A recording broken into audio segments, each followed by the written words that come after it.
In this lesson, I will explain to you how you can navigate in Solidworks. Essentially, what I will show you is how you can move your camera, rotate it, or even zoom in on the objects in the scene.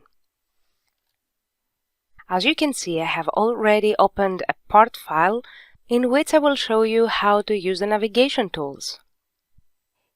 If you want to zoom in on a certain area of the scene, all you have to do is just hover the cursor over this particular area and then scroll the mouse wheel backward. On the other hand, if you want to zoom out, then all you have to do is scroll the mouse wheel forward.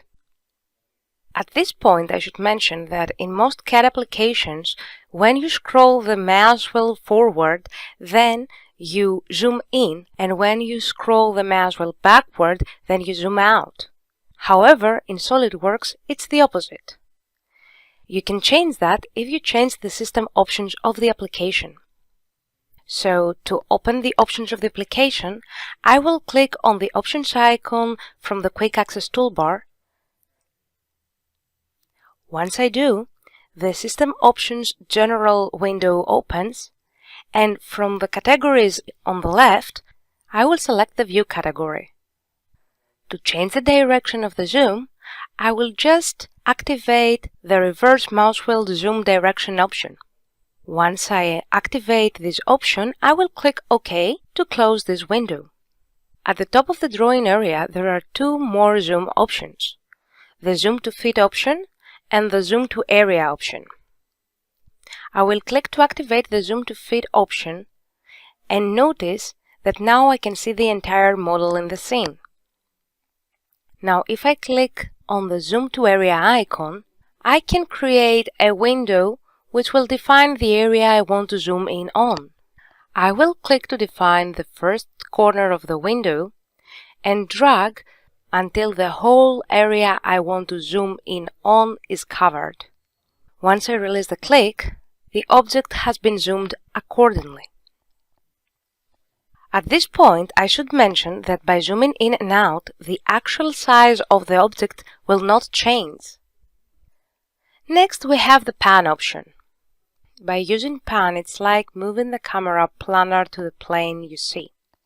To perform Pan, all you have to do is hold down the Control key and the mouse wheel simultaneously and move the mouse in any direction.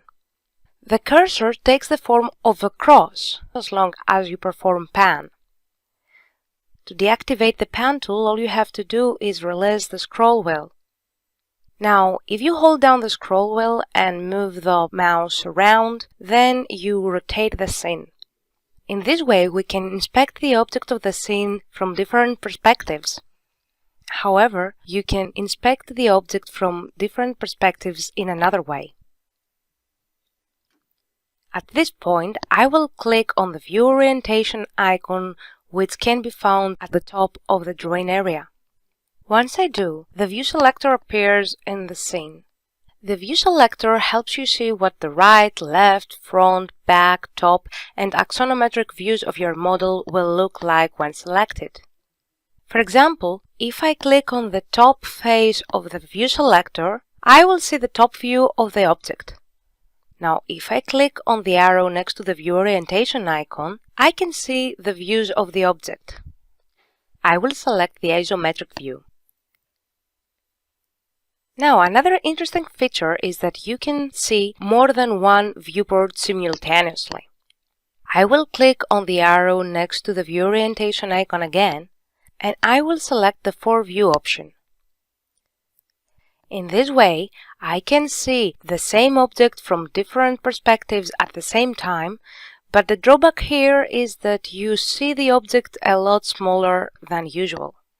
To restore the single viewport, I will click on the arrow next to the View Orientation icon again and select the Single View option. Now in SolidWorks, you can save the perspective view you are working on as a new view. I will rotate the view to change the angle I see the object. And let's say that I really like this angle. So, to save this angle as a view, I will click on the arrow next to the view orientation icon and I will select more options. From the window that appears, I will click on the new view icon and in the view name field, I will type the word test to set the name. Then I will click OK. Once I clicked OK, the view was added to the existing views.